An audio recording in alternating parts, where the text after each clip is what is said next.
Hello, and welcome to the LifeWorks podcast, where we share lessons learned from the trenches of life and business to help you achieve more, live more, and be more. I am your host, Mark Botros. Hello, and welcome to the LifeWorks podcast. Joining me today is longtime friend and colleague Walter Powell, security expert and former 20-year police officer with the City of Alexandria, Virginia Police Department. Walter, thank you for being on the podcast today. It's great to have you. Thank you for the invite. It's a pleasure to be here. Thank you. Walter, the reason why I wanted to have you on the podcast today is because you are a man who grew up in the first generation following the civil rights era. And you spent 20 years of your career as a police officer. And in this day and age where I feel like the world is desperate for common sense and critical thinking, I feel like you are uniquely qualified to offer an intelligent perspective on race, on the police, and honestly, and what people can do as individuals to become more awake, more aware, and enlightened about a variety of issues. Would you mind telling us a little bit about your backstory? You know, where you grew up, your upbringing, your parents, and just about you. Okay. So I am from Alexandria, where I worked for 25 years. I spent the first 15 years of my life there. I was actually born in Washington, D.C., which is really unique. I love saying that. I was actually born in D.C. Yeah. At around the age of 15, I actually moved out of Alexandria. I come from a split home. My father lived in Manassas, my mom in Alexandria.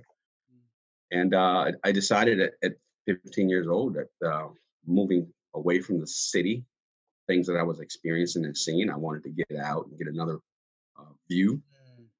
So I left Alexandria, went to Manassas, where I live with my father. Finished my schooling there. Major difference in schooling.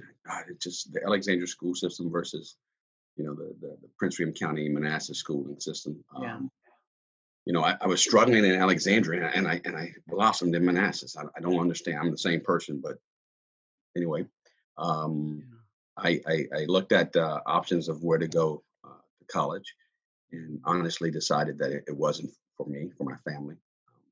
I remember looking at the cost and seeing the look in my father's eyes of how do we afford to do this. And then I start managing really at a very young age. I got a job through high school, just simply working as a shoe salesman. And then as a shoe salesman, I ended up managing the store at 17 years old. And some of my employees were firefighters on their days off working, shoe salespeople. And that's where I met the person that recruited me into law enforcement. Was through shoes. So I ended up going through the process, and there I became my first position in law enforcement was a deputy sheriff. Wow. Back to Alexandria I went. Right? Wow. So 15 years growing up, move out to Manassas, and then life brings me back to my home. Yeah. And I, right away, I just once I became of age, 21. I took the test and became a police officer. And I didn't tell you is that it's always been my desire to serve the public, and it's always been my desire. So when my friend Jim walked into my store and said, "Hey, you should be a police officer," and just that was confirmation for me. I was like, you know what, let's do it.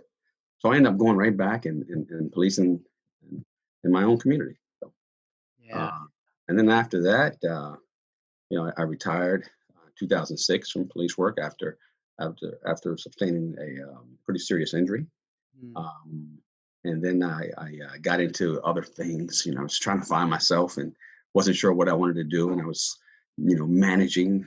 That was my only other skill, right? You can either do policing or you can manage stuff. Right. So I started managing facilities Hmm. facilities for the city of Alexandria, Yeah. uh, indoor and outdoor properties. Yeah. And honestly, managing facilities and just seeing the facility world and seeing things that weren't quite right and I couldn't change it, I realized you got to go back to security and Yeah. put them together and manage security.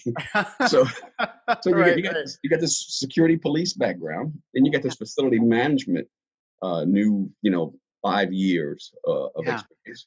So I put them together and went back into contract security. Wow. So now I manage security officers, people who are in that beginning line of law enforcement, or perhaps they may not want to be law enforcement, but what Right. they do is the front line of policing, right? Securing properties. So Yeah. and that's where I am today. Still doing it. Still loving it. So Yeah. Yeah. Yeah. Can you give us an insider look of what it's like to be a police officer, that first, but also to be a Black police officer? mhm.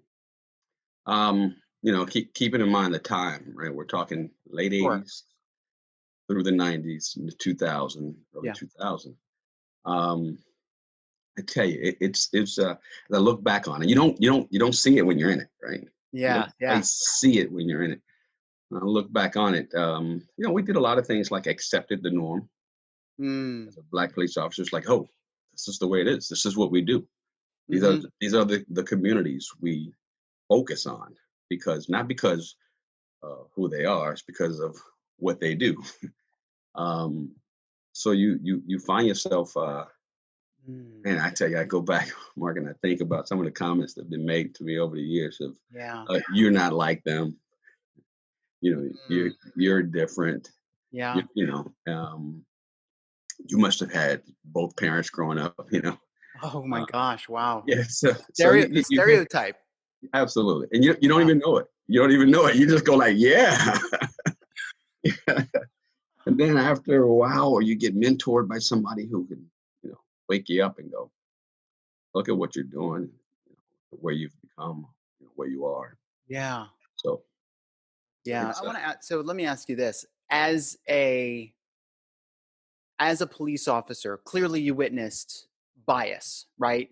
sure. Toward minorities, um, toward were Black people singled out as a population, or you know, or do you think that it was sort of just widespread among different communities? No. We were definitely, Black people were definitely singled out, but you Hmm. didn't know it was because they were Black. Hmm. You didn't know it was because they were Black. It's because what happened in the Black community. Yeah. So as a Black officer, I felt like I was partaking in this aggressive patrolling, but not because the community was Black, Right. because the community stayed up later at night. Ah, You, right? right. You have more Yeah. people on the streets in this particular neighborhood, and Yeah. that's where your crime was, or was reported. Mm, So you gravitated toward where the need was, yeah. and it just became the norm. Yeah. Is there something, I mean, I think you mentioned it, but is there something in Black culture that makes them more a target? Or is it just what you said? Like, they're out later, is there something in it that makes them more attracted more? Um, I don't know. I would say a little bit of yes, right? Mm, Growing up in Alexandria, and I tell you, Mark, I'm gonna go back to part of what got me into it. yeah. I had a bad experience with the police Mm, that mhm, truly changed my life. yeah. And I remember saying as a 14-year-old, I'm going to take your job, Mm, officer, and I'm going to show you how to deal with 14-year-old Black kids in the neighborhood. wow. And I can remember that, and I can remember the whole story. Um, and as my mind sits here and I run through the scenario, I have to tell the story. If time permits, I have to tell the story. So So I was in Alexandria at a area where we hung out. It was a skating rink in Alexandria. Yeah. Yeah. And as I'm 14, right? And I mean, police are up and down the street. Right? So I learned later on that's the same thing I did, in 2000, up and down the same street where people were. Yeah. And I was approached by a police officer who said, "Hey, there was a robbery in Old Town, and you look just like the guy that I'm looking for." Mm. Now I'm 14 years old, no parent call, no nothing. Yeah. The police officer stands there and he says to me, he empties my pockets.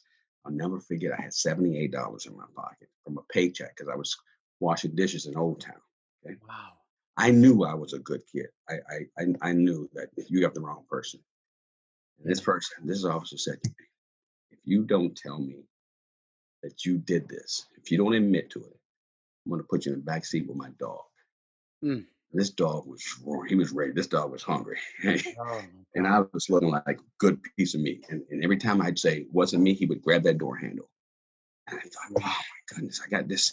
The dog's going to eat me. Yeah. I want my mom. I want my dad. I need some help. Yeah. And if you don't tell me you did it. And I know for a minute, my mind was thinking, okay, so what happens if I tell you I did it? You won't put me in the car with the dog. I Yeah. knew that wasn't the right thing to do. And then another police car pulled up. Mm. He made me stand up against the wall. I could see the woman looking out the back seat of the police car and looks at me and says, "That's not him." Mm. That's when I left Alexandria and moved to Manassas. That Wow. was that was pretty much my last night, hanging out in the inner city. So sorry Wow. to go back to that story, but Yeah. that was the beginning. That was Yeah. the beginning. So all of my policing time, when you talk about gravitating toward, black people, was Yeah. we did the same thing that the officer did to me, pretty much. You go Mm. to the areas where there are people, where there's a need for supervising communities. Mm. So I don't think it was just because they were black. I just think that you know that's what we did. We didn't have big houses to have house parties. Right. Right. You couldn't just say, "Hey, come to my pool party," and then Yeah. have all these 20 kids in your backyard. No, we went, you know, to places where everybody gathered, where they all felt comfortable. So, Yeah. Yeah. Yeah. No, that makes sense. That right? makes a lot of sense. While you were a police officer, you talk about the things that you did, but I would imagine that there were some things that you also did to sort of combat that kind of bias as well. What were some of those things that you did? To make sure I understand the question. Right? You mean like how did I respond to when I was taught to be biased, or I mean Yes. what did I do? Yes. Well, one is you first of all you do your job, right? Yeah. Definitely do your job, and then you make sure you treat people with respect, and Mhm. you get them to understand that treat me as the man. Forget the uniform. I'm Walter. I'm Officer Powell, and I'm here to help you. Yeah. You got to get that. The person that you're talking to has got to see that. We used to have a saying, and I wish I had thought about it. Saying, the man makes the uniform don't make the man, or something like that. We used to Yeah. repeat that. Right. Right. Being people that were of my liking, people who grew up in the city. Now remember, I grew Yeah. up in this city where I'm policing, so I had to I had to communicate on a different level. Mm. I could not I could not allow the community to call me, a Uncle Tom, or a you Right. forgot where you came from, right? Mm. I couldn't allow that, Wow. okay? Because remember, my family was still there. I mean, Yeah. I've got to respect the community in order to get respect back. So Mm. people would see me and go, "Oh, hey, it's the guy that used to live over there." Huh. Yeah. And that helped a lot. And that's how I kind of avoided the biases. I just dealt with a person as a person, and, Yeah. and I asked them to do the same for me. Yeah. What kind of reputation did you have on the street versus your your peers? I probably was considered. I remember some people teasing me saying, you you're too nice, you're soft, you know, why don't you, um, don't let that guy. I actually, and I remember an officer saying, "Hey, don't let that guy hang out on your block." We used to say, "Hey, this is my neighborhood. I'm the officer. This is mine, and you guys Wow. can't hang out on my corner. It was mine. It was mine." Yeah. And it's just, I don't know. That's just the way we did it, right? Yeah. Yeah, and I remember being told, "Hey, man, I saw that guy. Man, he's hanging out in your neighborhood." They used to say it to me all the time. The officers that worked later than I did. So, "Hey, I saw Frankie in your neighborhood last night." So, Yeah. so now when I see Frankie, I got to kind of say, "Hey, Frankie, don't hang out in my neighborhood." So, um, it's just kind of the way it was. It's just kind of the way it was. Yeah. Yeah. What about on the street? Like with people that you within the community?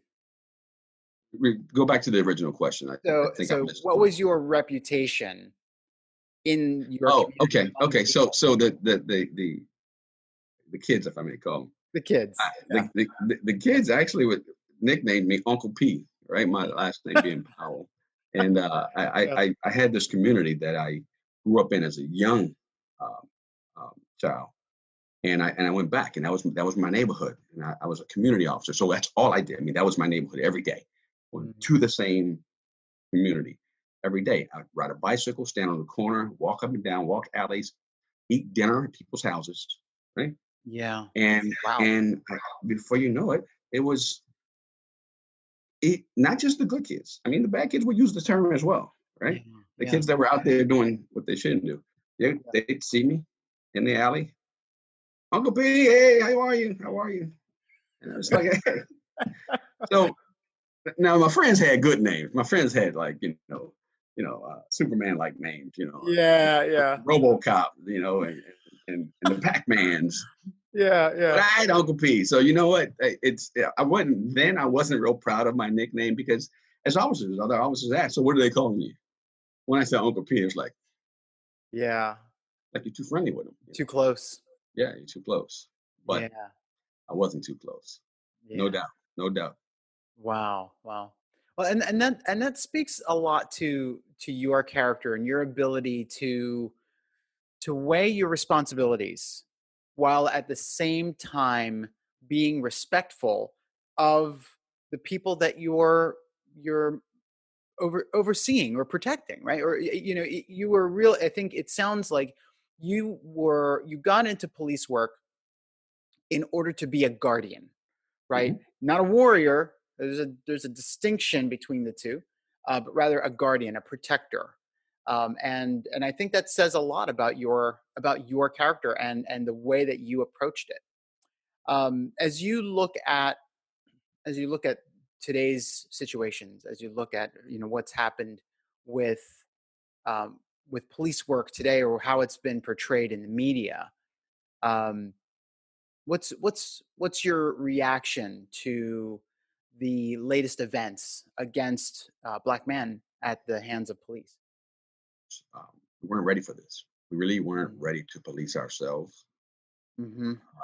right? Um, uh, things that we thought were normal and okay Yeah. were totally wrong. The concept of policing, the concept of shoot, don't shoot, Right. I mean, we were wrong.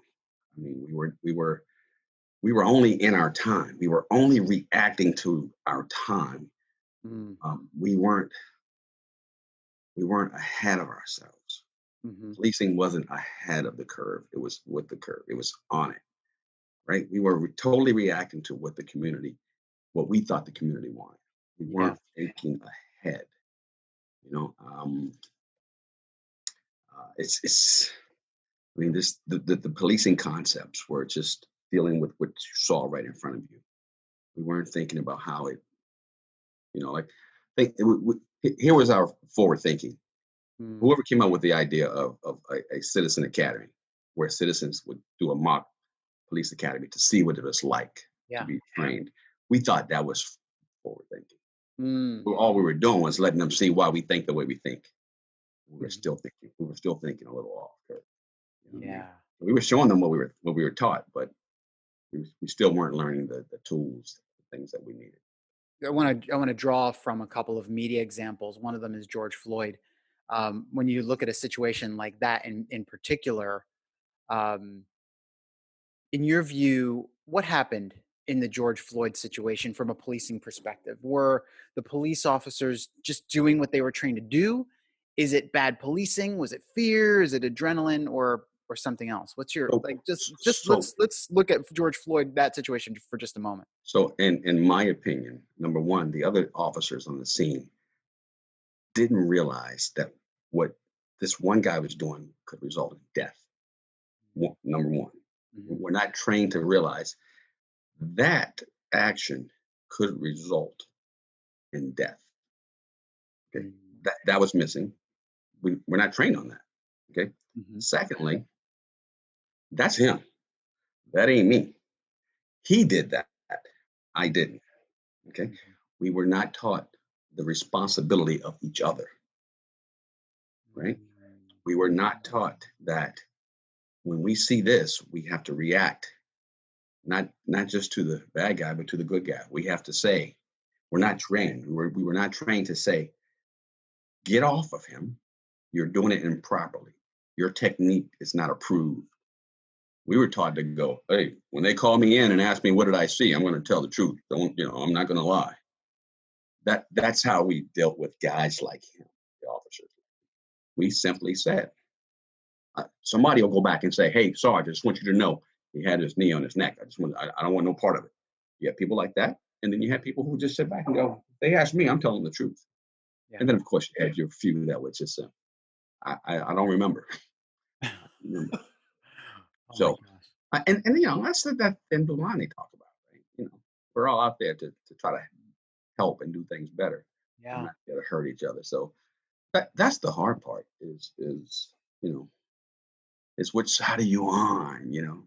Which side Right. are you on? This guy was a bad guy. Yeah, something bad happened, but as we see today, we've got to police ourselves. We've got Mhm. to say, hey, stop. No, you stop. Bad guy, give me a minute. Let me talk to my partner. Partner, put your gun away. We have to be taught to do that. Yeah. That hasn't been taught, and that's why that happened. Yeah. Yeah, that's why that happened. Wow. From a police technique perspective, the guy's knee is on the guy's neck, okay, for 8 minutes and Seven 40. 742, 746, or something like that. Yeah, Yeah, they somewhere recounted. Actually, it was started off at 8. They ran the tape back and oh, came is back it? and said it was actually 7 minutes and 40 some seconds. It take long. But still, like, is it from a technique perspective? Is it proper tech? I mean, is it just proper technique to have your neck on to have your knee on somebody's neck? I've never been taught that actually. Yeah. I've never been taught under any circumstance that's the technique to use. It's funny. I go back to my training, Hmm. and I remember handcuffing and blading your side and putting your knees, but it was always between the shoulder blade. I Hmm. never recall. Now we've never been trained to do that. Yeah. That's just that's what one person chooses to do. Yeah. Yeah. It's definitely not training. Yeah. No, thank you for that. I think that's helpful because, as I look at it, so and I've done a little bit of consulting with law enforcement actually, and one of the things that I learned is that in a threat situation, or in a situation of high stress, or where there could be potentially be a threat, you put the threat down. Clearly the threat was down, right? Right. So, like and he had backup. It's not like he was alone, right? Right. So Right. if we were to look at it forensically, I feel like, wow, there's just a lot that went wrong in that particular situation. Right. you, Yeah. you know and wow. So I want to talk about another situation that happened just recently. Rayshard Brooks. You're familiar with the case? The Atlanta case, right? The Atlanta case. Hmm. Yeah. And so similar situation, but it okay, falls asleep, he's drunk in a Wendy's drive-through. Police are called, probably an excessive, response to that situation. You know, Mm-hmm. call the guy an Uber, you know. But you probably saw what happened. He actually tased one of the officers, and like, so it escalated very badly, and Mm-hmm. then they ended up shooting him. Again, from a technical police work perspective, walk us through that. What did they do right? Did they do wrong? I mean, is a taser a deadly threat weapon? So talk us through that just from a technical police work perspective. Wow, this is a tough one. Mm, It really is a tough one. It really is tough. But it goes back to what you're trained to do and how much time you have to process things in your brain. yeah. How much time do you really have? I mean, for me, Monday morning quarterback is easy. I can sit back and watch it Monday morning and go, Yeah. why did this even go this far? Right? Yeah. Number one, why are we here? The guy is speaking clearly, falls asleep. Robotic policing. Robotic policing. I don't know you, and I know that the law says that the keys are readily available and you're in behind the wheel, even though your car is not moving, that I can make a DWI arrest. Mm, And that's all you're thinking is, I've got all the elements of a crime, and I'm going to make this, and I'm going to be a hero, and I'm going to, check it off that I locked them up. yeah. That's the first one. It's, why not help them? Why not take the whole different approach and go, all right, forget the DWI. I don't even care about DWI. I got you. The car's not moving. Guy, let's get you where you need to be. Mm, Let's get you help. Call some. Actually, Rayshard was right. He's like, hey, can you call some? I'm right down the block. I mean, he's speaking clearly. We shouldn't have, as law enforcement, allowed that to escalate. We should have let it stay here. mm, We should have let it stay here. But that's me Monday morning quarterbacking, right? That's me going Monday morning quarterback. Now, we don't do that. yeah. So then it escalates, and we want to make the arrest. Certainly, it was me on either side. If I'm behind the wheel of the car, I'm going to cooperate. I'm me personally, how I grew up, who I am. Mm, I'm going to go. This is what I have to do. But I don't expect him to be me. Same thing, the officer. yeah. I wouldn't have shot. Okay, but that's me. Right. But when you're thinking you're doing police work and you think you're doing it the way you were trained, and you got a person that you thought you had in custody, tries to run from you, turns to shoot at you, can your brain really say, hey, even if you shoot me, that thing can't hurt me? Mm, Or can it? His training is, don't let that object hit me. I'll be done. mm, And then I'll lose. And then I don't get to go home tonight. yeah. I can't judge him for making that kind of thought process, having that thought process and making the wrong decision to shoot. I know, I know. I retired from an injury of a Yeah. guy that I could have shot. I didn't shoot. Because it wasn't the right time. And I'm fortunate to make that right decision. So we could be sitting here talking about, and remember the case with Powell back in Right. 2005 when he shot an unarmed guy. Right. Right. So I made the right decision, and I don't want to judge him for making the wrong. Mm, That's a tough decision to make, yeah. very tough decision to make. And I think if he was trained better, Mm, right? But hmm. how can you train for a scenario that you can never imagine? I just Right. couldn't imagine being in a training academy, a scenario, and they say, and then the guy takes your taser and runs away. That's where the training would stop. Is the training would stop with, would you shoot him as he runs away with your taser? And then everybody in the class would go, yeah, 99% of the class would go, no, no, let him go. You got his driver's license, his car, go get your taser the next day. Right. Right? Right. Right. But I couldn't imagine the training instructor having the forethought to say, but what if he turned and shot that taser toward you? Mm, Can you process? Is he a good shot? Is the taser really aimed at me? Is it just aimed in the air to scare me? Now mm, that he's aimed it to scare you, Is that enough to shoot him? You can't train for that. You know what I mean? You could try to train for it. So therefore, I choose not to judge. Yeah. You know, it's too much. Yeah. Too much unless the officer was really equipped with the tools to make the right decision. Yeah. That was tough. That was a Yeah. tough. Yeah. It really was. It really was a tough one. A lot of us, especially Black officers, and I've talked to many of them. Yeah. Some of us says, "Man, he shouldn't have shot that guy," and the other are going, "If he had shot at you, you think? I mean, you know that gun can, that can put you on the ground." Right. And we're kind of like 50-50 with it. We're like, I don't think I'd have taken the shot. I know I wouldn't have taken the shot. In fact, I wouldn't have gave chase. Yeah. Yeah. Yeah. Just So, let him so let him go, right? one thing you learn when you get this is, I'm gonna call my buddies back at the department, and they're gonna bring out this big tank. They're gonna catch you at 3 o'clock in the morning, sleep, Right. and then we're gonna make an arrest. I'm not gonna chase you when I know who you are. Right. Right. So, Yeah. That's. but Yeah. that's from growing up in the community and seeing the other side of it. That's not. I can't expect everybody to feel that way. Everybody wants to chase and say, "I got them," but I credit, white and Black officers who taught me early on.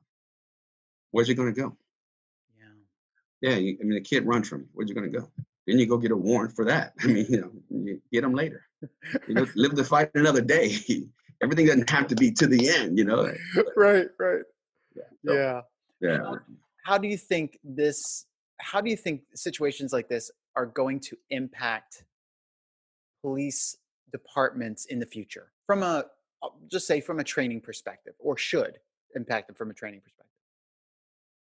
We're going to take a lot of steps back to move forward, but in the end, we're going to win. Right? We're going to learn to respond better. We're going to learn how people are different. So many times people say, you got to treat everybody the same. And we all taught that, right? Yeah. Treat everybody the same. Yeah. No, you really can't. And I've said this for years, and I've actually been accused of being a chameleon, right? A person who twitches. Like one day you talk to Walter, or you can see him talk to this person, and then talk to a different person. I don't treat people the same. Mm-hmm. Mm-hmm. You can't treat people the same. You'll make a mistake. Yeah. Right? Yeah. You pull over a white male, 40 years old, drunk. You treat him just like that 40-year-old Black male that's drunk. You're going to have a different outcome. You better be equipped to deal with both differently. Not that one deserves a different treatment from the other. Yeah. They're different. You got to know how to communicate with the person you're dealing with, because their life experiences are different. Mm-hmm. You understand? You got to know how to read people. It's just, you got to know how to respond to that person, not everybody. Mm-hmm. You can't treat an 80-year-old woman who goes into her purse to get an inhaler the same way you treat a 30-year-old woman who goes into her purse. What are you getting out of your purse? And, I can assure you that 80-year-old lady is not going in there to get anything that's going to hurt you. So don't hurt her. Don't slam her on the ground. And that's what we do. Yeah. We train for the scenario. We don't process the totality of circumstances. Let's look at the whole picture. Yeah. So I think in policing, I think we'll take a step back. I think we'll take a huge hit within the community. I think a lot of good cops will retire and be afraid. They'll be eligible, and they'll go, you know what? I'm going to go do a Walt then. I'm going to go into private security and get out of this policing. I think we'll pick up a unique batch. I say unique, not bad, but unique batch of officers for a while, right? Mm-hmm. We'll have all these officers who probably would have been, I don't know, clerks, psychologists, going to school to get their, to become a medical doctor, and they're like, you know what, I'll police, and I'll give that softer, and I don't even need a gun, that mentality of I'm just here to help, and then we'll take a step back. Then we'll learn how to deal with people, and then we'll see the new policing comes on with a combination of both. Yeah, and we'll then restore order, and I say restore because we're going to lose it. We're going to lose it. We're going to step back, and we're going to lose some order. but law enforcement will win. Yeah. We'll learn to respond. We'll learn better how to respond. Yeah. Like things like this, that Yeah. people like you, and Mm. cutting the light on. So, Yeah. Yeah. And some people have talked about defunding police, like, and mhm, even have gone so far in Seattle, for example, they said made it like a no police zone, like we've taken over, the people have taken over. It's like right, we had a right. mini Bolshevik revolution in Seattle. Like, what the heck is going on? Yeah. So defunding police, what do you think? Is that even a viable solution, or No, is it? no, no. You can't defund the police. But what you have to do is you have to use a term to get the attention of Mm, what it means to defund. mhm, I like it, right? mhm. If you said, imagine the writing on the wall, the graffiti was not defund the police, but it was, hey, reallocate 10% of the police funding and put it into social and recovery. Right, right. Nobody's going to read that, right? Yeah, Defund the police. It's the attention, yeah. and that's what's needed. You need to say it so you'll come down. Hmm. Aim high and miss, Right. right? Right. Aim high and miss is okay, rather than aiming low and hitting it. So Mm, so defunding the police is just aiming high. yeah. It's not going to happen, right? Some departments will make some adjustments so they can say, "Hey, we've taken $40,000 of police funding and we've put it into community-based, whatever." Yeah. Okay, now we're talking. Now we're doing it. But just point blank saying, "Pull out." What are we crazy? Yeah. And we're here to protect the weak and the innocent. That's what we do. Mm, You know what I mean? You can't pull out. But defunding is not pulling out. You're saying, let's look at how you're spending your money. Is it the most appropriate way? And that's what defunding the police is all about. It's not, it cannot be about take those guys off the clock. How many cops you got on the street? 20? We only need but two. Don't yeah. do that. Don't do that. It's not Yeah. gonna work. It's not gonna work. Yeah. Yeah. So if you were to give advice to either local, state, or national leaders about law enforcement, about different improvements to make to law enforcement everywhere, what sort of general advice would you give them? Well, a lot of it we do now, right? Is we hire from within our communities, right? Is almost you can almost guarantee a kid a job. And you catch him at 12, and catch him at 12 when you can say to him, "You want to be a police officer at 21? You're going to start now at 12. You're gonna enter these programs. Right? You're going to learn early, and then automatically we're bringing you on because we've matured you. We've massaged you. We've taught you um, the way, and you're from your own community. You're from we try to do that, but what happens during recruitment is a kid tells you, yeah, okay, so let's just use local DC. Um, Kid grows up in Southeast DC and Yeah. is 22, 21 years old. He decides I want to be a police officer, and the police officer recruiter looks at him and goes, "Says here you smoked marijuana back in 2012. You're done. You know, Mhm. you don't have a bachelor's degree. You're done." And then you just missed a kid that would have made some incredible changes in his community. Yeah. See? So we gotta help these local kids Hmm. become police officers because not everybody made the right decision at 14, 15, 16 years old. Right. Right. Okay? And then we say, nah. I have a good friend who's a recruiter, and it's just some of the things we talk about that you know people he believed would be a great cop, and his people above him say, I don't like this background here. I don't like this. When he was 12, my son, my very own son, Yeah. who applied for a department, Hmm. and he had uh, posted a video of a music group that has guns on their videos, Yeah. and that's it. You're done, kid. But I know my kid's a good kid, but he didn't make it. See, Yeah. so Yeah. So you gotta, gotta, uh, gotta just think about, you know, uh, who you're recruiting, because let me tell you my opinion of an officer. I don't know if this is one of your questions. My opinion of it reminds me of. I think it's Spider-Man. I think it's Spider-Man. Maybe that's not the right hero or character, but whatever's in you, or maybe it's the Hulk. Whatever's in you, when you get this gamma ray or this spider bite, and it just magnifies what's already in there. Mm. When you put on a uniform, it doesn't change you. It brings out what's in there. Yeah. It makes you stronger, right? It doesn't take you don't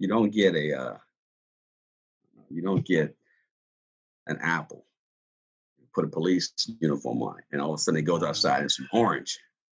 It becomes a juicy apple. You understand? Right.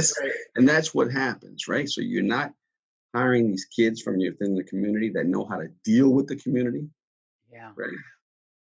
You're hiring kids from outside the community who's never been exposed to what the kids inside the community. And then you put that uniform and then you send that apple into, a community that's not ready for this big juicy apple, because now his head is big and I got this big uniform on and I Right. read all the books on how to do this and they're responding correctly. Mm. Yeah. So I honestly, I would just say, to departments, focus on your community, your neighborhood kids, not just looking for the ones. And here's the other thing, right, if I can share this. Yeah. Often we look for the ones that float to the top. That's Yeah. it. We just wait for it to float Right. and then we scoop it off the top. We want Yeah. that cream, but we want to churn it. We don't want to make it. We Right. want to take what floats on its own. Yeah. And Yeah. if we get in that barrel and churn it, and make some changes, we'll see a lot more floaters. Right. Right. Right. And then you take on a different role actually as protectors of the community, because you are in the community. You're not just policing it. You're not just monitoring it. You're not just the warrior on duty. You're cultivating the community. You know the community. You're a part of the community. It changes your role entirely, what you're outlining. Absolutely. No, absolutely. That's so important. You go to the cookout in the community, not because you're the cop. You don't go in uniform. You just go, right? Right? So as a community officer, they would invite you to a cookout, but you thought I got to go in uniform because I still got to be. Yeah. No, it's my day off. You've invited me. I'm coming. And then all your friends there would go, hey, isn't that Officer Charlie from the corner block store? Yeah. Yeah, he's one of us. Yeah. That's what you need. Yeah. That's what you need. Yeah. Yeah. But we worry so much about what people say about and think about us because you were over that guy's house or you were Yeah. talking to him on the corner. I thought you were a police officer. Why were you at, the Johnsons? Why were you at the Powells? Mm. Officer Jones, why were you at the Powells? They're bad people. Well, they invited me to their cookout and I wanted to go. Yeah. And I Yeah. didn't go in uniform to maintain the level of authority that we're Right. doing today. Right. Right. Yeah, be part Yeah. of the community. So, and you actually mentioned your son, and so you have a few kids, and they're all adult age or Yes. close to adult age. Um, did you ever feel like you had to sit down with your kids and say, "All right, kids, because we are Black, this is 100%. this is what you should expect in society"? Did you ever feel 100%. like, yeah, 100%. 100%. really? Tell me 100%. about that. Well, I mean, I can't say when I was white, I saw it differently, right? But I knew as a cop, I know, hey, we believe because of what the little we see that Black people are aggressive, they're faster and stronger. So Mhm. you kind of respond differently. So I tell my kids, hey, you get pulled over, I don't care what the cop says. I don't care if he calls you the N-word, if I don't care if he tells you I'm here to rob you. You say, hey, whatever you need. I'm here to cooperate. Mhm. You record everything you remember, right? And then you live to fight another day. Tomorrow Mm. morning when you wake up, you take your facts down to the department, you report it. You Yeah. can't beat him. You cannot beat an officer on a scene. Mm, And that's what I'm seeing today. People are trying to beat the officer on the scene. They're trying mm. to beat. I'm going to beat you. No, what you just said to me. No, that's wrong. I'm going to fight. And it gets out of control. I mean, Yeah. we had to look at cameras ourselves. Police wear cameras. Citizen, yeah, put your little camera on, and then just go back and go, and don't go. I got you on camera because that's going to make him react, right? Right. Sit Right. back. Yes, sir. Yeah. What should I say here? Yes, sir. Mm. I almost want to share a story with you that I probably Please. shouldn't. But I will. Please. I hope you can edit and delete this one. No. No. But No. but but Please. but I had a friend call me up, a relative call me up and say, "Hey, I had a situation here with the DWI. Is there anything you can do to help me?" I was like, "Well, no, but let me come and get your car and save you $100 on the tow fee and all this good stuff, right?" So I go to the scene, I drive out, identify myself, and say to the officer, "Hey, I'm just here to help my family member. Mm. I just want to, my wife and I are together. We'll take the car home. You Mhm. guys." Matter of fact, he's already gone. You already got him. And the officer said, "No, no, you're not taking the car. I'm towing it." What? Yeah, and I'm trying to rationalize with him. I go, "Hey, why? Yeah. I, you know, let us take the car home." And no, I said, "Okay, let me speak to the lieutenant. Speak to a supervisor if I could." Mhm. I kid you not. This officer is a white officer. Yeah. I need to back up. I got a hostile. I kid you not. So, What? so I heard it and I thought, oh, you don't think I heard that? So when the supervisor pulled up, Mm. I was already seated. I was sitting on the curb, Mm. waiting, Mhm. just waiting. Supervisor pulled up. See, it's experience though. Experience taught me this, right? Now I'm on the other side now. Yeah. Okay, I'm on the other side. Supervisor walks up, goes to the officer first.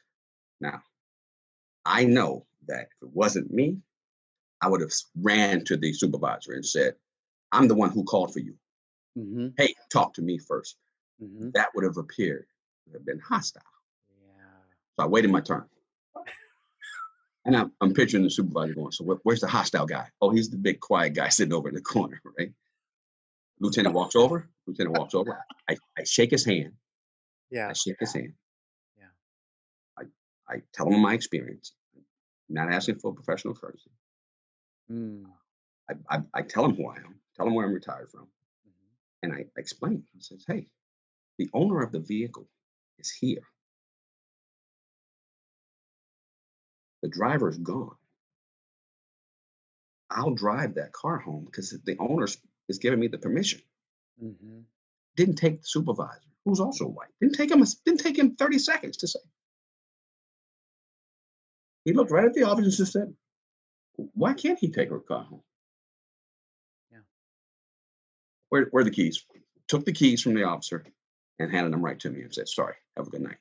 That cop gets in the car, speeds off, ticket booked on top of the car, goes flying away. If I wasn't prepared to deal with that, Mm. the results would have been different. I would have responded differently. I would have been upset because I knew I was right. Yeah. So I was able to teach myself how to respond at that moment. But I can tell you now, nobody else would have. They would have said, "You're making a really bad mistake, cop," and would have been upset and would have verbalized how upset they were. And then Yeah. the cop would have said, "This guy's disorderly. This guy's, Mm. he's in my face. He's aggressive." Mhm. But who was right and who was wrong? Yeah. So what I teach my kids, back to the original topic, is you got to humble yourself. Mm. You got to humble yourself and fight another day. And my time there was not to fight right there for those keys, was to speak to the supervisor when he gets here. And I'm not going to be this irate person that you just told him I was on the air. All the police cars came around. I was like, "Back up. This is funny." But Yeah. that's training that officer that I hope he got. That's what I said to the supervisor. I said, "Hey, no complaints. I just watch his camera. You just review his video of our encounter, and then respond the way you guys like to, talk to him the way. I don't need to follow up, and I don't know whatever happened, but I can assure you he went back and said, "Let me watch this. Why are you talking to the citizen like this?" Right. You're lucky the citizen didn't get upset, because that's what we do. Honestly, that's what we do. We get upset. You Mm, disrespected me. That's something that we all should learn about black people.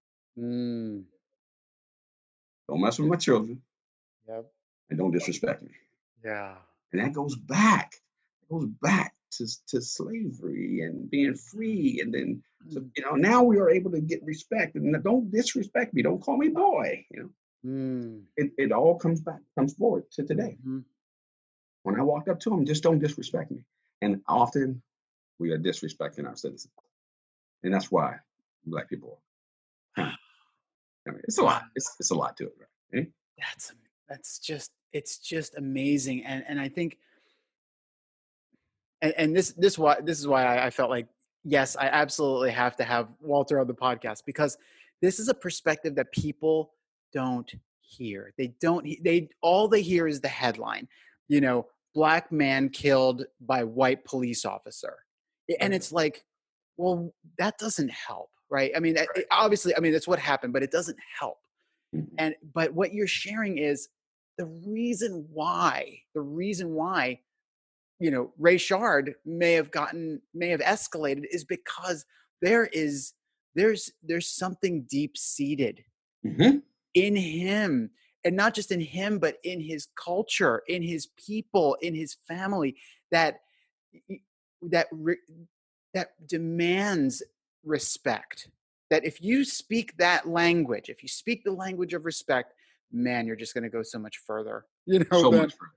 you Not, know, not just to mention, imagine Rashad sitting there going, "Oh no, you're not going to put your knee on my neck. I'm not going to let this happen. right, right. This is Yeah, this is getting ready to happen to me. I see 4 or 5 cops. It's going to be me. I'm going to die. I gotta go." yeah, yeah. Wow, That's why you can't incredible. kill. That's why. What an incredible story. Thank you. No, thank you for sharing that. Thanks, man. Thanks. So I want to talk a little bit. I want to kind of shift it a little bit, and thank you for sharing about what you do with your children as well. So you're no stranger to racism, right? You're no stranger to norms in different in the police in police work, well, this is just what we do. These are the populations that we police and monitor. You're no stranger to these things, where you were able to keep your head, for decades, right? You were able to keep your head about you. And how and I've known you for a very long time. How is it that you have not become resentful? Because by all rights, you should be. Um, I honestly, I say it's my faith. Okay? Mm, It's my belief. Um, yeah, good wins all the time, all the time. yeah, And I there's just you just got to stay positive. You have to say no matter what. And my kids will tease me sometimes, because I'll things will be crashing, and I'll be like, just look at the bright side. You know, yeah. you really have to say, we wouldn't be here if we didn't go there. You, know, Right. you gotta look at the bright side. If you stay in the negative, it's just gonna you become part of the problem. Mm, You mhm. become part of the problem. So just staying positive. And it's funny. I say this all the time, and I actually found myself saying it uh, to a couple police officers that in the Yeah. city today. Is this too will pass. This Mm, too will pass. So yeah. just believe that it'll get better. Yeah. It'll get better. What do you think it will take for us to become enlightened and aware of racial issues in our society? To become woke, if you will. Well, it's what we're doing now. Mm, Honestly, yeah. I know our president doesn't like it. but Mm-hmm. standing up and collectively sharing your voice by protest, Yeah. it's truly opening the eyes of many, of many. Yeah. Um, Mark, not even myself saw anything wrong with Theodore Roosevelt on a horse and a black guy on here, and yeah, I didn't. 5 years ago, I didn't see nothing wrong with it. Mm. Abraham Lincoln and the slave. You're in it. You're in it. You're in the forest. Right. Right. You realize what are we doing? Mm-hmm. How are we locking ourselves to that time? Why is that statue so important? Right. Right. Okay, maybe it was important when you made it, but a year later it's outdated. That kid is no longer on his knees, man. He's standing up. He's probably 6'5", looking at the president in his eyes, shaking his hand. That's what we want. Right. We don't want to be remembered for being on the ground. Mm. Mm-hmm. You know what I mean? Yeah, Yeah. it's just things we don't see. We're doing things right now that 10 years from now, we're going to be like, I can't believe that Yeah. you're on a Zoom call. Right. It's Right. so unacceptable. Yeah. We Yeah. don't know. But back then, that was wrong. Right. Right. We got to think. We got to start forward thinking. We really got to start thinking ahead. Yeah. Really do. What do you think of movements like Black Lives Matter? Necessary. Mm. I really do. But that's because it's today, and I'm seeing change, and they're teaching me Black Lives Matter. Listen, if I saw somebody with a Black Lives Matter, ooh, radical, Yeah. yeah. Yeah. And now it's like, whoa, you're making change. Yeah. I'm thinking about putting that on my tags, now Black Lives Matter, because they've really have they overshot it. Yeah. Yeah. They overshot it, Right. but they really brought to light a lot of things.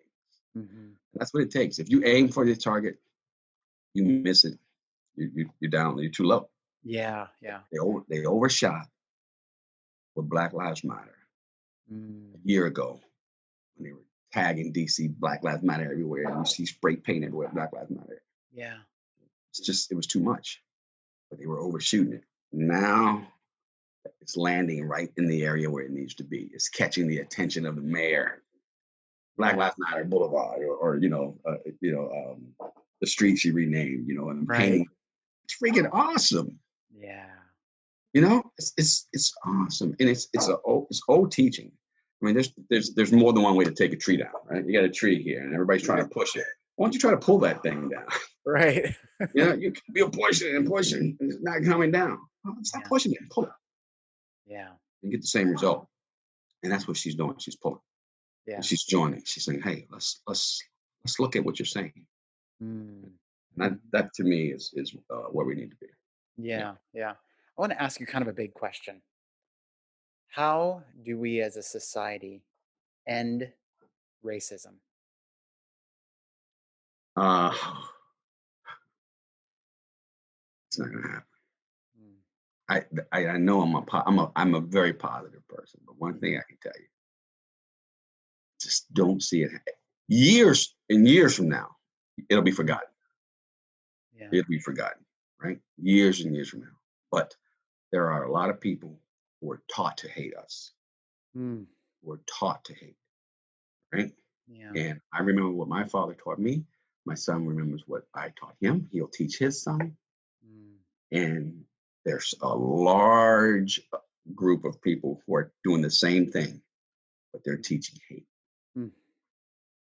You cannot change that. It's extremely difficult Yeah. to change. So through time, perhaps it'll be done. Yeah. But as long as we look different, Mm. we'll be treated differently. Mm. That's the way it is. Now, what you got to do is just simply, represent who you are, Yeah. and people will treat you as who you are. Yeah. Yeah. That's it. That's it. Don't give them any. Don't give them. Um, don't give them power over you. Mm. Stand tall. Command respect. There's a demand it. You don't say you're going to respect me. They're going to respect you because of the way you're treating them, and then we'll make it. But will it ever go away in this country? No, because we have a different background. You can't change history. Right. You can't change what happened. Yeah. In other countries, it gets better and better because everybody's from there. Mm-hmm. Everybody has the same story. Yeah. Whether even the ones whose skin color is darker, you still have the same story. Okay, you talk right. You look at Central America, South America, right? And within their communities, they think they have the same issue. We have Black people that are from our country, that are from Right.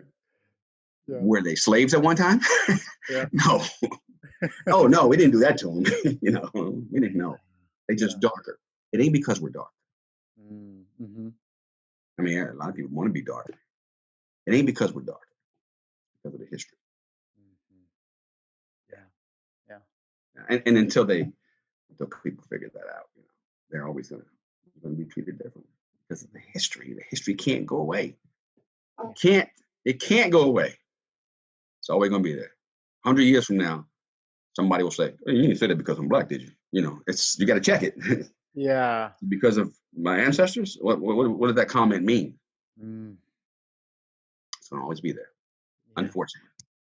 Yeah. So I want to shift the conversation a little bit to present day and what you're doing today. You've made the transition to security and you've made it a very successful career doing that. So, since leaving public service, now you're a security expert. In recent days, some of the properties that you protect have actually been ground zero for some of the protests, riots, and some of the violence. I'm curious to know, how do you lead in a time of crisis? Well, you take all the tools you've learned over the years of critical thinking, of organizing, right, and making the best decision, putting things in place, not waiting for them to come to you. It's going to them, right? I don't wait until the building has been vandalized and crashed. I got to get in front of it. Yeah. I got to put some spotters on the roof. I got to put some boards up. I got to be proactive, right, and be ready for this. It's all the signs are there that we're in. We're on ground zero. We're here, right? So just my experience from policing, thank goodness. Yeah. And from managing, make the best decision. Be manage it. Be in front of it. Don't wait until it's understanding broken window theory, understanding why it's so important.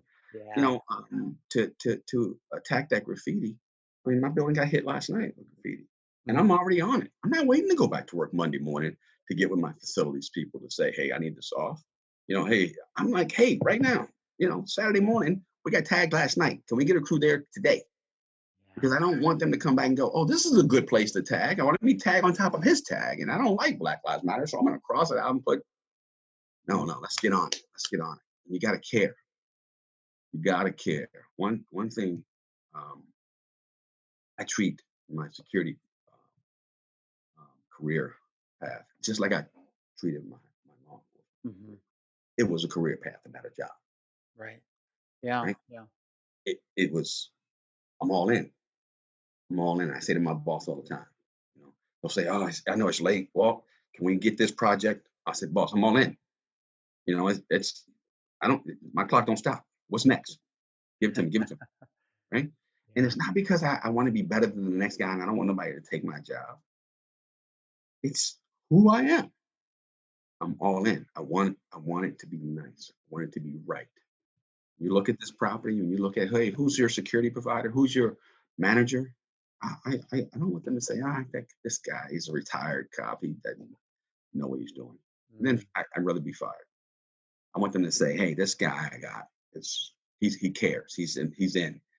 We call it, plugged in. He's freaking plugged in.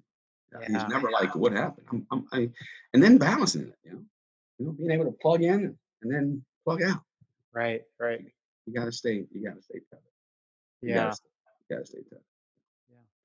Yeah. And you have a way of balancing that personally in a way that I don't know that I've ever really seen that in anybody else. How do you go from managing crisis on one end of the spectrum to being completely unplugged and being able to be present and enjoy your family on the other end of the spectrum? How do you make that leap from there to there? You know, one of my managers, guy from the recreation department, he didn't lay it out like this, but Hmm. this is one of the things he taught me. Right? Sports analogy, right? Sports. What I do is like a game. When I go to work, I'm in the game, Mhm. right? And I'm doing it, whatever it is, whether it's a hailstorm, windstorm, riots, in the game. Yeah. When the 5 o'clock bell rings, game continues. I just get to go sit on the bench and watch the game and catch my breath Mm. and relax. But you know what? I'm still part of that game. But right now, I'm at home on the bench, sitting down. But the game continues. I Mm. think Wow.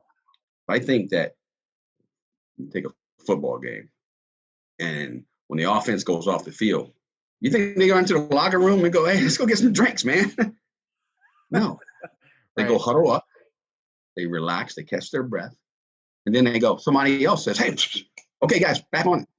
They're Mhm. still in the game, still ready, right? So I take the time away from work. Mhm. When I get to the bench, I'm there.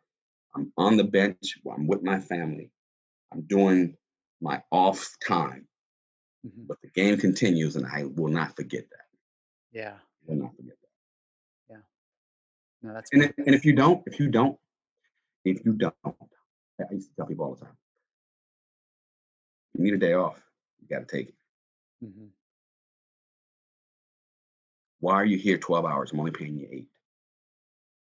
You're hurting me. No, I'm just trying to get it done.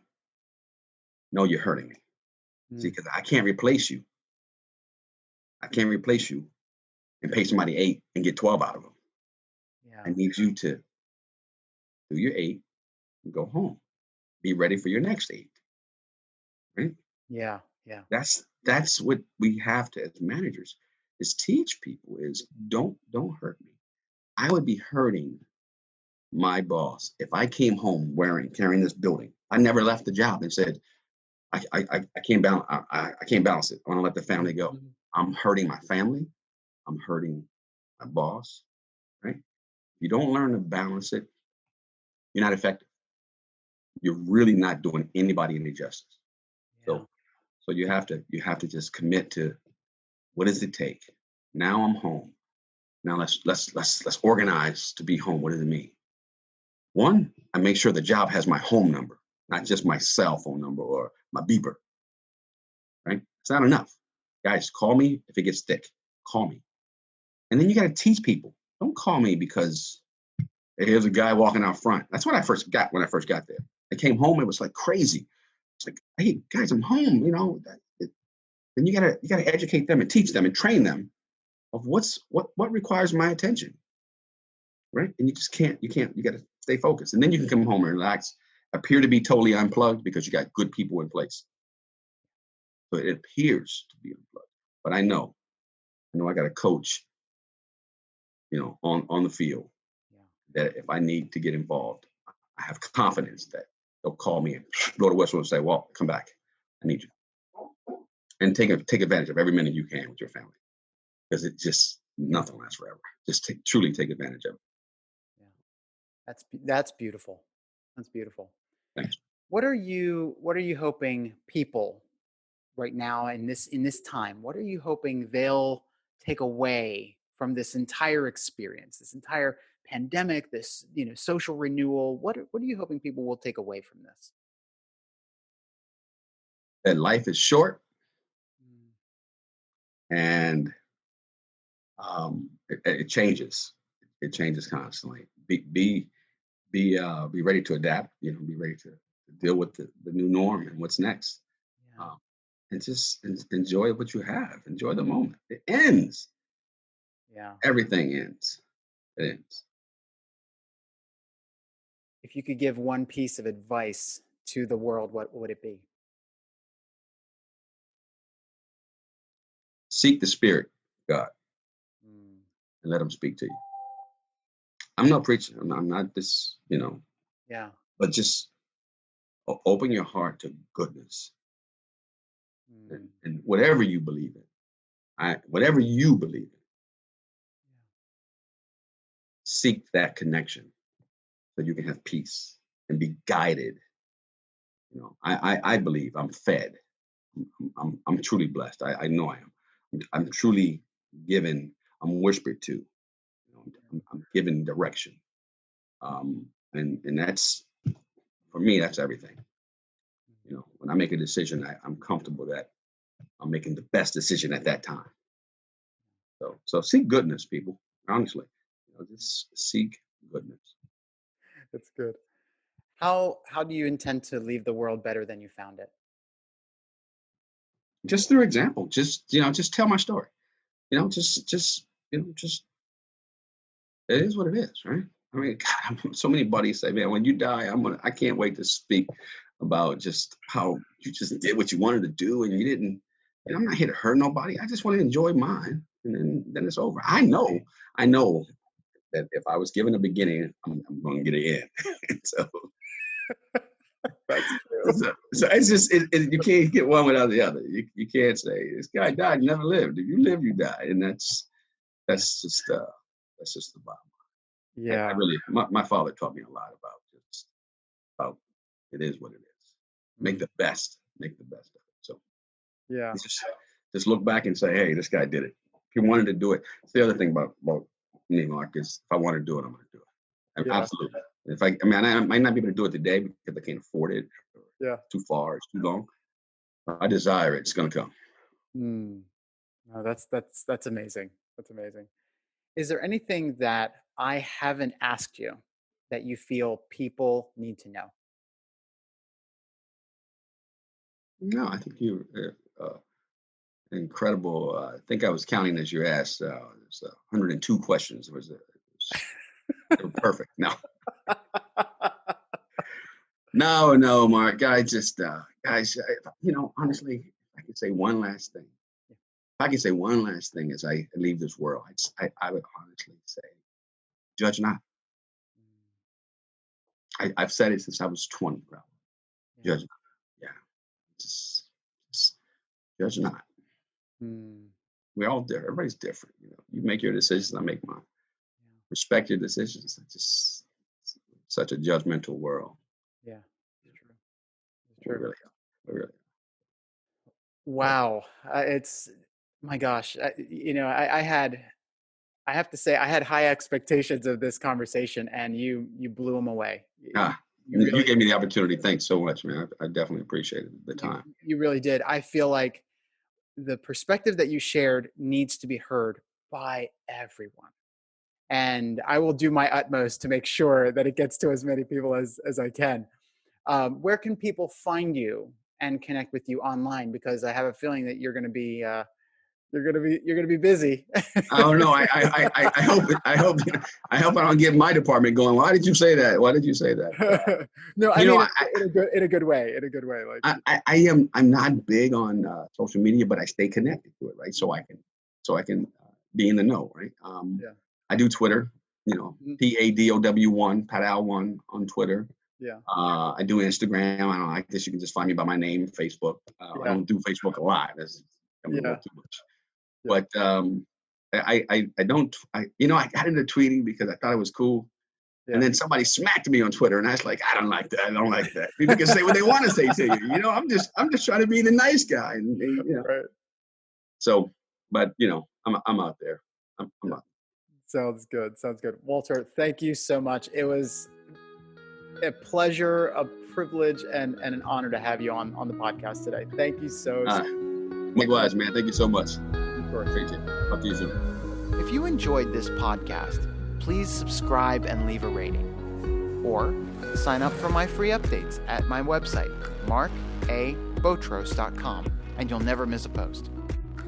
If this was really helpful to you, the highest compliment you can pay is to share it with someone else. Or feel free to connect with me on social media. I would love to hear from you.